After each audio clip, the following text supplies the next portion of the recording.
which I think is very important, that this was something which you were just going to see, which hopefully would be all the more memorable. Sometimes things which are passing are memorable because they are transient. Yeah. Let's talk World Cup, should we? Yeah. In the Sunday Telegraph, MJ, Qatar must lose the World Cup, so. This is a poll that's been conducted, what is this, in the Sunday Telegraph? Yeah, poll conducted by ICM of 2,000 Brits, of which 3/4 believe Qatar should lose the World Cup. I've never been to the Middle East. In fact, I've just come back from there, so I have had now officially my first visit. It was to Qatar. And I've got to say, I mean, you know, this is all on the basis that they're saying that, you know, the Qatari wealthy businessmen out there have direct or indirect links maybe into the likes of Al-Qaeda and IS. And I just think when you're mixing the World Cup with loose claims as such that a country and a nation such as Qatar, who are becoming the powerhouse of the Gulf state now with the oil and the gas exports that they've got, when you're trying to interlink the two, I just think it becomes maybe murky waters, and it's something that maybe shouldn't be done.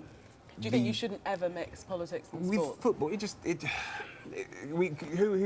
did we say are going to hold the World Cup next? Russia. You know, in 2018 as well. So I just think the World Cup is the World Cup. Let sport be sport and let politics be politics. I out there was received very, very well. They absolutely love the UK and London as a city. Although the sporting boycott of South Africa was one of the main reasons why apartheid, was brought to an end, because they couldn't bear the isolation. I mean, that is absolutely historical fact. But again, I don't think I was walking the streets of Qatar. I was happily speaking to people in English. They were able to converse back with me in my native tongue, and they just seem to love everything that the UK represents about. So it's not as if, for me, I noticed anything that stood out and screamed to me that there is clearly something going on here within.